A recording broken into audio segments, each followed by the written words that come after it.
What up, YouTube? It's your girl, Jimmy Pink. Hot mess. I got a hot mess that I want to talk about. Well, at least I think it's a hot mess. 2 new movies coming out. And right now I'm feeling like they fall under the same the same category.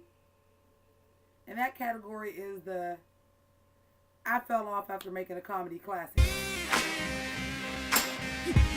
You wanna be like me? You wanna be like me? You wanna be like me? You wanna be like me? You wanna eat lunch with The 2 movies that I want to talk about are American Reunion and A Very Harold and Kumar Christmas, or whatever the hell it's called. I might be wrong. Anywho, like, American Pie was great, hilarious. American Pie 2 was cool, and that's only because in the first movie, Stifler was supposed to have a bit part, but Shawn Michael Scott shut that shit down. They had to bring him back for the second one, and he became a main character. The third one, well, I'll get into that in a little bit. Harold and Kumar go to White Castle, Stoner Movie of the Year, High Times Magazine. It was great. Harold and Kumar, and that's back in the days when I used to get down like that. That shit was hilarious. Harold and Kumar go to Guantanamo Bay. I liked it. I thought that was hilarious. Alright? Because they brought back... See, this is what I'm saying. These movies are in the same character.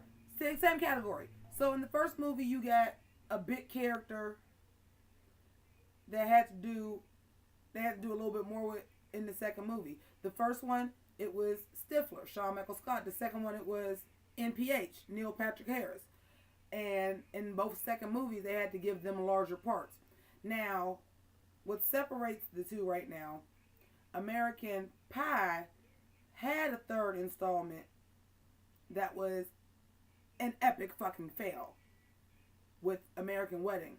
First of all, nobody ever explained what happened to Oz. I guess they felt like they didn't need him because as long as they got Stifler in the movie, they was okay. Because as you can see, the American Pie franchise continued with all Stiflers. That lets you know how much Shawn Michael Scott shut that down. But American Wedding should have been called American Funeral, because that should have been the death of the franchise right there. Done. It's a wrap. So, anywho, going back. So, American Reunion. First of all, things that I thought was funny about it, they got the whole cast back. Like the whole main cast. And let's think about who the whole main cast is. So we got Jason Biggs, who never really quite capitalized on American Pie. Like, they tried. He was in a couple other movies. Loser. What was the other movie with Freddie Prinze Jr.? Whatever. Never quite capitalized on that. You got Finch, who never really did much. See how the movies is connected? Who never really did much else but Harold and Kumar go to White Castle? Okay. We got Kevin. I can't even tell you his real name. I can tell you Finch's real name if I really thought hard about it, but I ain't trying to do that right now. He never did anything else, I don't think. Who the hell cared about Kevin? He was the most boring character any goddamn way. But Allison Hannison, she did all right? How I Met Your Mother is pretty blowing up, and I heard she was like the last person to sign on, or what have you. Now let's talk about the motherfuckers who supposedly blew up off this movie that had to come back because their career just crashed and burnt.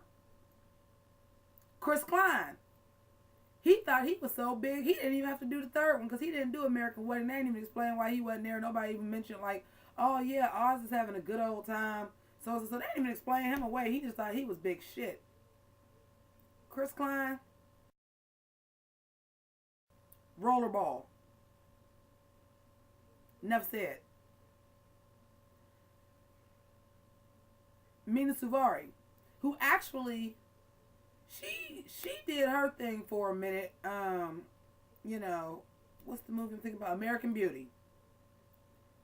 I mean, anybody that seen American Beauty, that movie was just dope on a rope right there. All great actors, all great performances in that.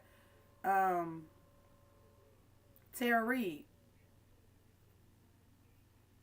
you know, she did her little thing. And, you know, she caught that party girl vibe too much. And she was in the tabloids, but unfortunately, you ain't up to par with the Britneys and the Lindsay Lohans in the world. You was fucked up, but nobody really cared you was fucked up after a while. So no one cared. So they're all coming back. Oh, I'm sorry. And Stifler. I done said Stifler in the goddamn video 6 times already, and I forgot about Shawn Michael Scott. Shawn Michael Scott did his thing for a while. He did the little Dukes of Hazzard. He did the little road trip right after American Pie. Shawn Michael Scott is funny. Flat out, point blank, period. But when them Apatow movies hit, then all of a sudden Shawn Michael Scott just disappeared. His niche was gone, basically. Like, dude, where's my car? You see where Ashton Kutcher at right now, up underneath Demi Moore, soaking up her goddamn money, being a producer. Yeah, he's gonna do $2.5 million because I bet you he got paid out the ass. Anybody was a discount after Charlie Sheen, $2 million episode ass. Anybody was a deal. He probably got a little fat $1 million episode for this motherfucker to be the last goddamn season because don't nobody want to see $2.5 million with Charlie Sheen replaced. And especially not with motherfucking dude, sweet. No. Nobody wants to replace Charlie Harper with fucking Kelso. Like, it don't match. Anywho, off topic a little bit. Now I want to get into Harold and Kumar. Mind you, when Harold and Kumar first came out, the tagline was the Asian guy from American Pie and the Indian guy from Van Wilder. So, again, with the connections, we got the connections going on here. We got these connections between these two movies. If nobody remembers, John Cho, who is Roldy in Harold and Kumar movies, Harold, was the guy that coined the phrase MILF in the movie. Dude, that chick's a MILF. A MILF? Mom, I'd like to fuck. That was fucking Harold from Harold and Kumar. So you see, like, these, for real, like, these movies is just like, they like right and left, black and white, like hand in hand, like. So now that, I'm not gonna say that Cat Penn fell off. Cat Penn went to go work for the president. Harold and Kumar, the one, like I said, the one thing they have is the difference is they didn't have the epic fail on the third movie, but I think the epic fail on the third movie is coming. Because the first two movies, first of all, the first two movies were congruent.